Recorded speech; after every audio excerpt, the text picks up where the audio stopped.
판단의 근거가 된 그런 자료들, 과연 구속기한에 대해서 그 기산을 하고 계산하는 부분을 어떻게 하는 것이 좋을지 이런 부분의 어떤 이론적인 근거라던가 관련된 논문들 이런 부분들을 담고 있지 않을까 전 추측을 해보고 있고요. 이제 그런 부분들이 반영이 되었고 앞서도 언급이 됐던 것처럼 사실 구속 취소 결정은 원래 같은 경우라면 7일 이내에 하면 되는 것인데 굉장히 장고를 해서 이번에 구속 취소 결정이 내려졌습니다. 그러니까 서류만으로도 심사가 가능한데 신문 기일도 열었고요. 의견서도 제출하라고 한 만큼 재판부에서 굉장히 고심한 흔적이 보여지거든요. 재판부는 기본적으로 피고인에게 이익이 되는 쪽으로 해석을 해야 되는 것이 대원칙에 맞다. 그 부분에 일관된 그 주장을 견지한 측면으로 보여집니다. 네. 근데 이 그 계산법은 그 이전에 그 구속 단계에서도 약간 그 말이 나왔었던 것 같아요. 맞습니다. 애초에 처음에 공수처에서 계산했던 그 방식은 너무나도 수사기관 쪽에 유리한 측면이 있었다. 저도 그렇게 보고 있습니다. 그러니까 말 그대로 수사기관이 유리한 쪽으로 해석을 하게 되면 수사기관이 서류를 늦게 넘길 수도 있고 늦게 돌려받는 경우도 있을 수 있잖아요. 그런 부분들이 가만히 되고 의도적으로 구속기간을 늘리기 위해 사용이 되는 측면이 있기 때문에 과도하게 넓게 잡는 것은 당연히 문제가 있겠죠. 그러니까 공수처에서는 좀 지나치게 넓게 잡은 측면이 있었다라는 부분은 사실 검찰 측에서도 지적을 했었습니다. 그래서 공수처의 기산점보다는 조금 더 좀 보수적으로 잡은 것이 검찰 측의 계산이었습니다. 그런데 이번에 법원에서 구속 취소 결정을 내리면서 그보다도 더 오히려 피고인에게 가장 유리한 방식으로 계산했다 이렇게 보여집니다.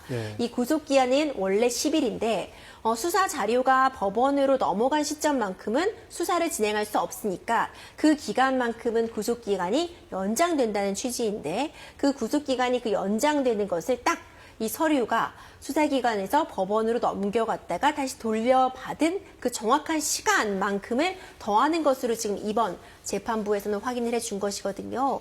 그렇다면은 사실 9시간 정도가 지난 이후에 기소가 되었기 때문에 문제가 된 것이고 이것이 이전에 운영되었던 그런 실무상의 계산법과는 조금 차이가 있다고도 보여지기 때문에 앞으로 이 부분을 아마 이 즉시 항고를 검사 측에서 한다면 이 실무와 달라다. 실무 운영이 이렇게 되지 않았다는 측면을 좀 강조하리라고 봅니다. 그럼 결국 이번 결정이 앞으로 이 윤 대통령 사건뿐만이 아니라 다른 형사 재판에도 영향을 미칠 가능성이 좀 있겠네요. 일단 이게 새로운 해석론이기 때문에요. 이 재판 결정이 계속 올라가서 대법원에서 만약에 확정이 된다. 이렇게 되면 현재 수사 관행 전반에 영향을 미칠 가능성이 있습니다. 사실상 날로 문헌이 되어 있었기 때문에 형사소송법에 그동안 시간 계산에 대해서는 신경을 쓰지 않았던 게 사실이거든요. 이 때문에 날로 계산이 되었던 걸 이제 전면적으로 피고인에게 유리하게 시간별로 계산을 해야 되기 때문에 현재 구속기간 관행 그리고 또 지금 만약에 이게 받아들여지게 된다면 현재 계류 중인 뭐 피의자들이라든지 피고인들의 그런 주장에도 힘이 실릴 걸로 보입니다. 그렇군요. 그럼 결국 이번 결정이 확정이 된다면 뭐 여러 구속된 케이스 경우에 기소를 취소하는 신청을 청구할 가능성이 많이 있겠네요. 사실 구속 취소가 잘 운영이 되지 않았던 제도인데 아마 이번 이 사건을 통해서 구속 취소가 많이 알려진 측면도 있고요. 그리고 구속 취소가 어쨌든 현재로서는 인용이 되었기 때문에 좀 더 활발하게 이 제도가 이용이 되지 않을까 저도 그렇게 생각을 합니다. 다만 지금 구속 취소가 다 받아들여질 것이다 이렇게 볼 수는 없는 게 지금 기산점에 대한 이야기, 그 계산법에 대한 이야기를 좀 하고 있는 것이거든요. 그리고 지금 이번 이 구속 취소 결정에서 이렇게 계산을 했다라고 해서 이것이 앞으로 항상 이렇게 계산을 해야 된다라는 취지는 아닙니다. 그렇기 때문에 이후에 최종적인 판단도 좀 기다려볼 측면이 있고 앞으로는 엄밀하게 시간으로 계산하기로 한다면은 이후에 후속 작업들이 좀 필요해 보입니다. 관련된 규칙이라던가 이런 예규 같은 부분들을 조정할 측면이 필요해 보이고 그렇다면은 이 수사 관행의 전반에 있어서 어느 정도 변화는 초래할 수 있다 이렇게 보여집니다. 다만 이미 관행적으로도 구속기간보다는 조금 더 먼저 기소하는 것은 유지되어 왔었기 때문에 실제로 이게 얼마나 차이가 날지를 본다면 또 케이스를 들여다보면 실제로 이미 날로 계산하지 않고 시간으로 계산해도 구속기한이 만료되기 전에 기소된 사례도 사실 다수 있을 것이라고 봅니다. 그렇군요. 집회가 있었고 구속영장을 발부한 서부지법에는 폭도들이 난입해 집기를 부수고 난동까지 벌였습니다. 강경 나와! 강경 나와! 윤 대통령이 석방된다면 방어권을 명분 삼아 주요 피의자들과 입을 맞추거나 증거인멸을 시도할 가능성이 있습니다. 또 공개적으로 지지층을 선동해 폭동을 자극할 수도 있습니다. 공수처, 선관위, 헌법재판소 불법과 파행을 제기하고 있습니다. 이 모두 결과 무시해야 됩니다. 초부수자! 여기에 이번 구속 취소 결정을 아전인수식으로 해석해 탄핵 심판과 조기 대선 등에 악용할 경우 헌재 결정과 대선 결과에 불복하는 사태도 우려돼 대립과 갈등, 사회 혼란은 극에 달할 전망입니다. MBC 뉴스 이기주입니다. 면죄부를 받은 것처럼 극우 세력이 경거망동하더라도 법원의 구속 취소 결정이 탄핵 심판에 미치는 영향은 없을 거라는 게 전문가들 분석입니다. 법원이 수사권 문제를 짚은 공수처의 수사 기록이 애초에 증거로 제출된 적이 없기 때문입니다. 윤상문 기자가 보도합니다.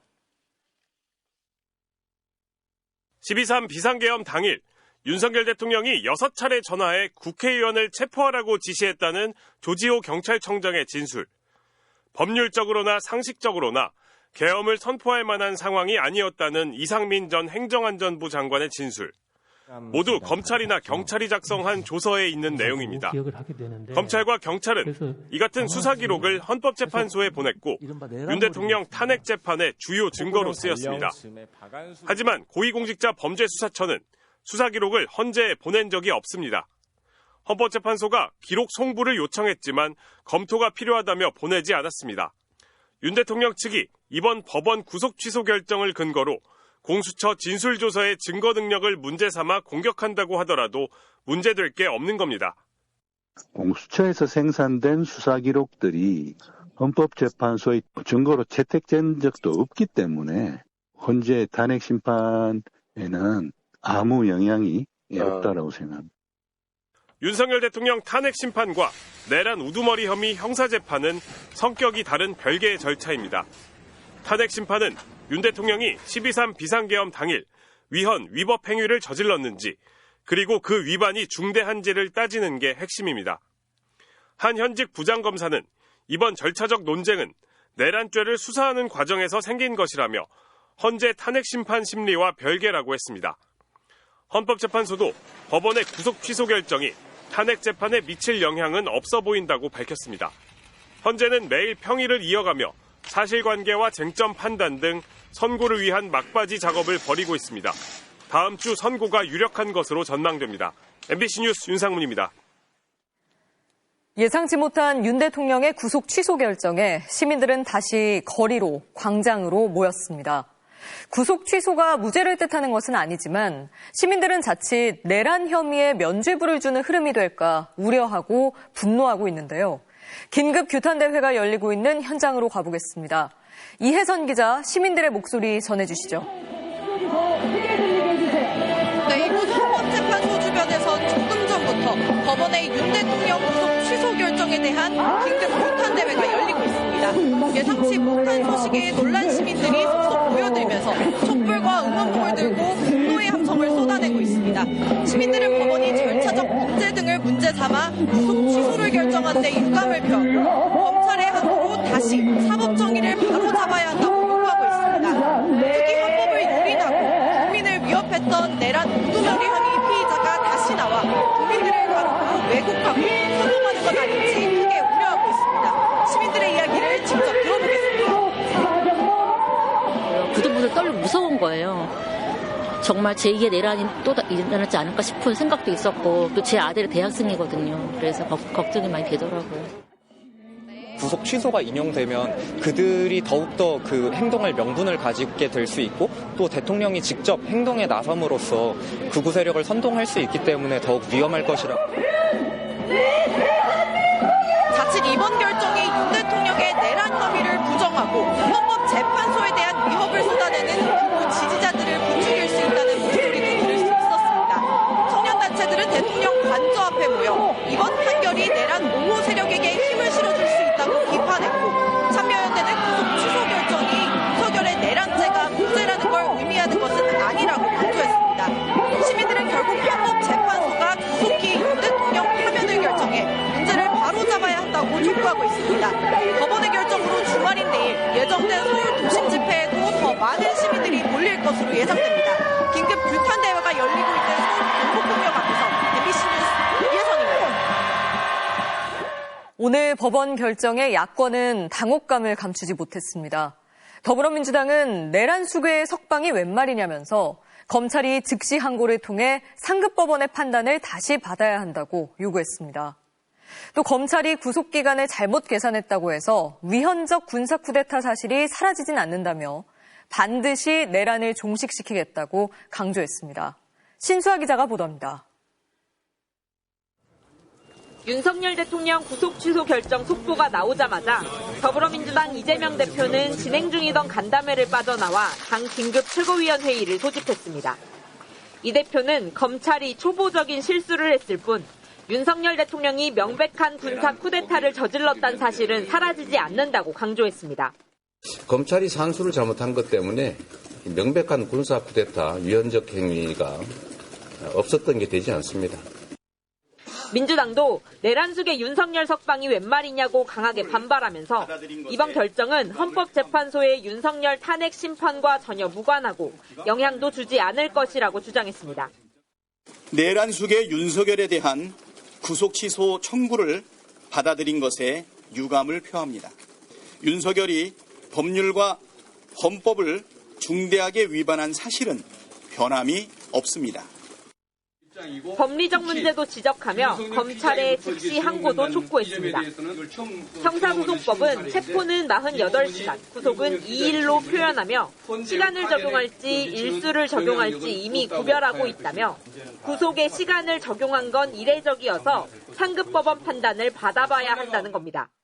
왜 하필이면 몇십 년 동안 다른 피의자에게는 적용하지 않다가 윤석열 피의자에게 이걸 적용하는 것이냐. 즉시 항고를 통해서 반드시 다툴 필요가 있다.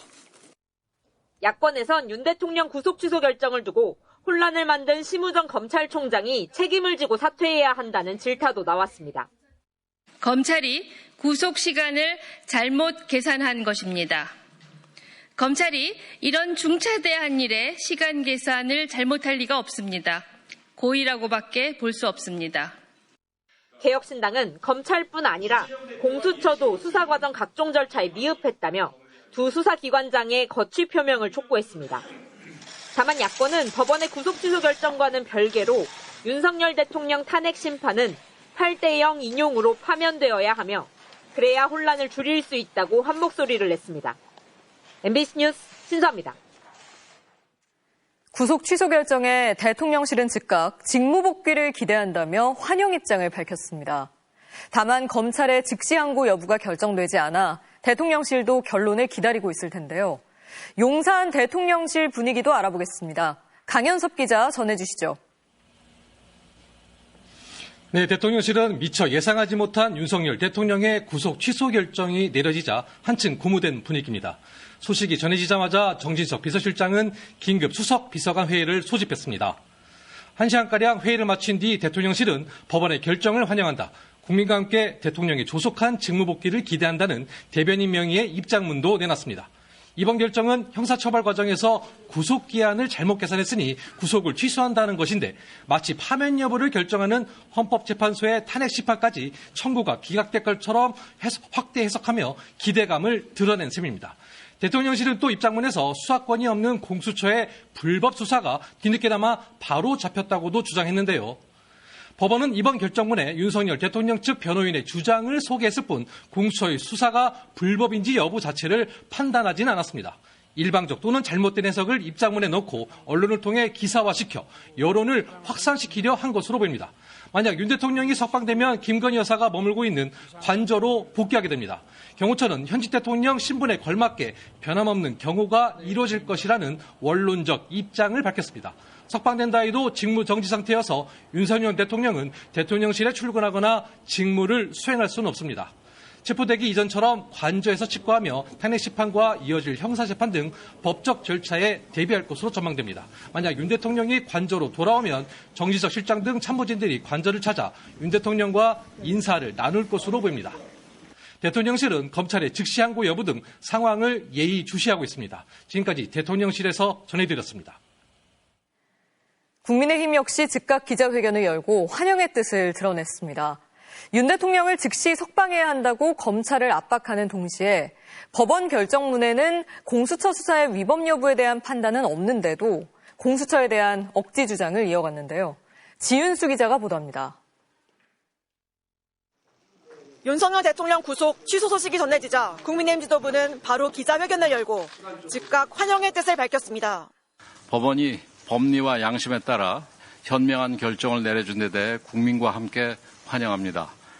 법원이 인권 보호와 불구속 수사 원칙을 엄격히 해석했다고 거듭 추켜 세우면서 검찰을 향해선 즉시 항고를 하지 말고 윤 대통령을 바로 석방하라고 요구했습니다. 즉시 항고를 한다 그런다면은 검찰은 국민에 대한 인권 옹호기관으로서의 사명을 포기하는 것입니다. 법원의 입장이 탄핵 심판 과정에도 10분 반영될 것이라고도 주장했는데 법원은 구속기간의 계산 문제만 따졌을 뿐 헌법재판소가 다툴 비상계엄의 위헌성과 위법 여부는 전혀 판단하지 않았습니다. 또 법원이 공수처의 내란죄 수사는 잘못됐다고 판단했다고도 해석했는데 법원은 결정문에 윤 대통령 측 주장을 요약해 소개했을 뿐 공수처 수사가 위법한지 여부는 섣불리 판단하기 어렵다고만 판시했습니다. 체포적부심과 구속영장 심사, 구속적부심 등 절차상 문제가 없다고 본 법원의 판단들은 외면하면서 지지층을 겨냥한 듯 근거가 빈약한 낙관론을 펼친 겁니다. 보수 진영의 이른바 잠룡들은 일제히 환영 메시지를 냈습니다. 매우 올바른 결정이다. 구속을 취소하라는 자신의 주장을 받아준 법원에 감사하다. 국론 분열을 초래한 공수처는 책임져야 한다. 헌재도 절차적 흠결을 남겨선 안 된다며 보수 지지층에게 존재감을 드러냈습니다. 증거 인멸의 염려도 없고 이미 다 체증이 거의 다 됐죠. 그리고 도주의 염려도 없는 만큼 당연히 불구속 상태에서 윤 대통령 탄핵 소추에 앞장섰던 한동훈 국민의힘 전 대표는 절차상 문제가 있다면 구속 취소는 당연하다며 윤 대통령을 향해선 건강을 잘 챙기시면서 충분한 방어권을 행사하시길 바란다고 말했습니다. MBC 뉴스 지은수입니다. 네, 오늘 법원의 구속 취소 결정과 관련한 자세한 얘기 법조팀 이준희 기자와 조금 더 짚어보겠습니다. 이준희 기자, 오늘 재판부 설명 자료에 김재규 사건도 언급이 됐다고 하는데 어떤 맥락인가요? 네, 오늘 법원은 공수처와 검찰의 수사 기소 과정에 절차적 논란이 있다는 점은 분명히 지적했습니다. 이런 논란을 그대로 둘 경우 향후 재심 사유가 될 수 있다고 설명하는 과정에서 최근 재심 결정이 내려진 이 김재규 사건이 언급이 된 겁니다. 재심까지 언급할 정도로 논란이 작지 않다는 건 분명 강조했지만 재판부는 이제라도 해소를 하면 된다는 점도 함께 짚었습니다. 결정문 마지막 부분을 읽어드릴게요. 이제 막 공소가 제기되어 형사재판 절차가 진행되는 이 사건에 있어서 절차의 명확성을 기하고 수사 과정의 적법성에 관한 의문의 여지를 해소하는 것이 바람직하므로 구속 취소 결정을 함이 상당하다. 이제 막 재판이 시작되니까 논란이 될 만한 건 한마디로 털고 가자. 이런 재판부의 인식도 엿보이는 부분입니다.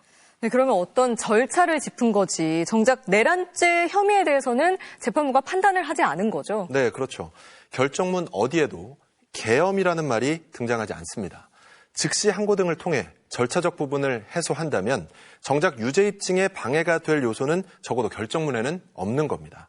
12.3 비상계엄이 적법했는지, 절차를 지켜서 계엄령을 발령했는지, 국회와 선관위 난입, 정치인 등 체포 시도는 어떤 문제가 있는지 오늘 결정문 어디에도 담기지 않았습니다.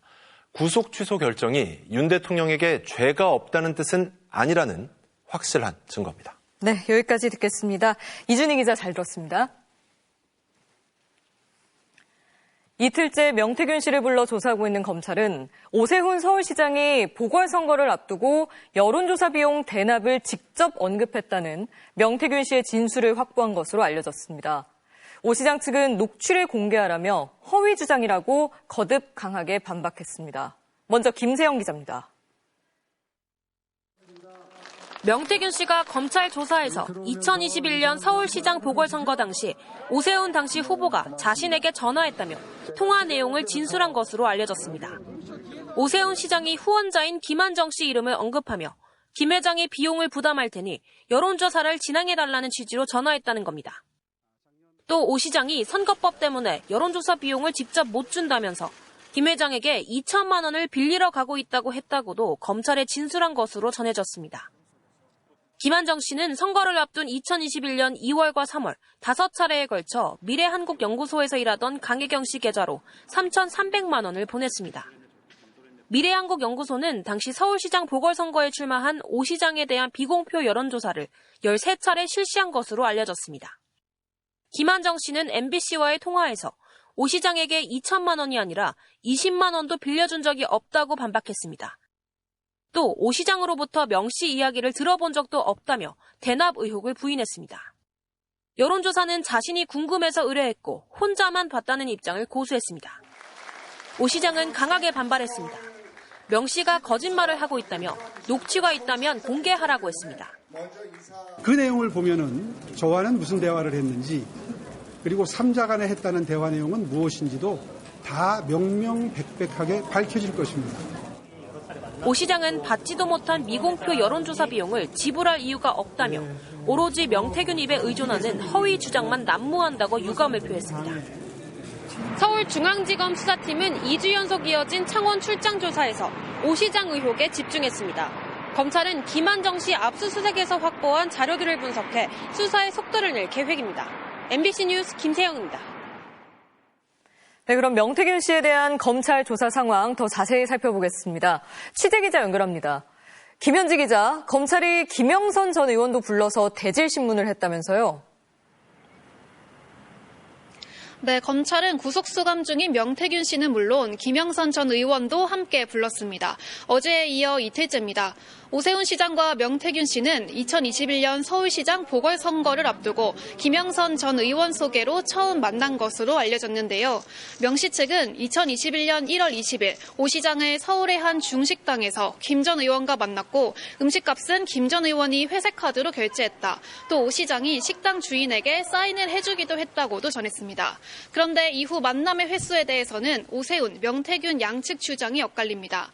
오 시장은 명 씨를 두 차례 만났다고 하고 2021년 2월 말부터는 관계를 끊었다고 하는데 명 씨는 최소 7차례 만났고 김영선 전 의원도 동석한 적이 있다고 반박하고 있습니다. 명태균 씨와 김영선 전 의원의 대질신문은 오늘이 세 번째인데요. 명 씨 주장을 김 전 의원에게 확인하는 식으로 이뤄진 것으로 알렸습니다. 명 씨 측은 검찰 조사에서 오 시장과 명 씨가 7차례 만난 장소는 특정됐고 시기도 한 차례 빼고는 모두 특정됐다고 주장했습니다. 오세훈 시장 측은 피의자의 일방적인 주장일 뿐 전혀 사실이 아니라고 반박했습니다. 지금 홍준표 대구시장도 여론조사 비용 대납 의혹을 받고 있잖아요. 이 의혹에 연루된 대구시 공무원이 오늘 사직서를 냈다고요? 네, 한 시민단체가 홍 시장 여론조사 비용을 미래한국연구소에 대납해준 대가로 채용된 의혹이 있다며 홍 시장과 홍 시장 당선 이후 채용된 대구시 공무원 박모 씨를 수뢰 후 부정처사 등 혐의로 서울중앙지검에 고발했는데요. 박 씨 명의는 미래한국연구소에 돈이 입금될 때 활용됐습니다. 홍 시장은 이번 의혹에 대해 홍준표 캠프와 전혀 상관이 없고 명 씨에게 여론조사를 의뢰한 사실도 없다고 반박해왔는데요. 대구시 측은 조사가 시작되면 박 씨가 언제라도 출석해 적극 해명하겠다는 의견을 알려왔다고 했습니다. 대구경찰청으로 넘어간 홍 시장 관련 수사가 속도를 낼 수 있을지 관심이 쏠립니다. 지금까지 창원지검에서 전해드렸습니다.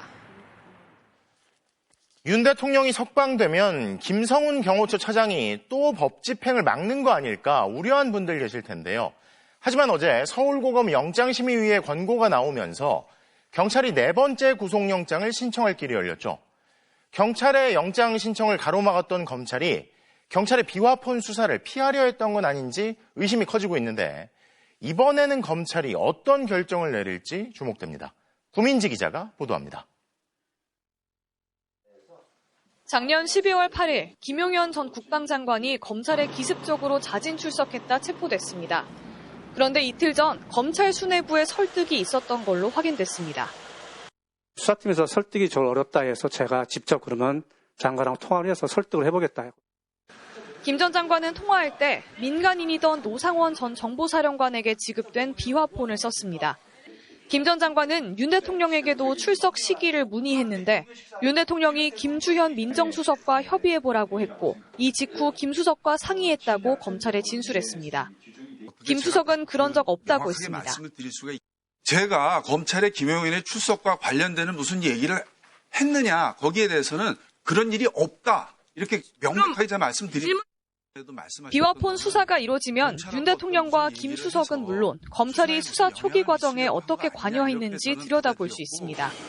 계엄 다음 날 서울 삼청동 대통령 안전가옥에 모인 4인방 가운데 김주현 수석과 박성재 법무장관, 이상민 전 행안부 장관도 비화폰을 받았습니다. 박 장관과 김 수석, 이완규 법제처장은 검찰 출신이기도 합니다. 내란 수사의 핵심인 비화폰. 하지만 검찰은 김용현 전 장관 비화폰조차 확보하지 못했습니다. 김 전 장관이 썼던 비화폰은 봉인된 채 경호처에 보관돼 있습니다. 비화폰 서버도 경호처에 있는데 김성훈 차장이 이끄는 경호처가 압수수색을 거듭 막아서며 비화폰 수사는 속도를 내지 못하고 있습니다. 법률 전문가들로 구성된 서울고검 영장심의위원회는 6대3으로 김 차장에 대한 구속영장 청구가 적정하다고 결론냈습니다. 그동안 경찰이 신청한 구속영장에 대해 검찰이 여러 차례 반려하며 보완 수사가 필요하다고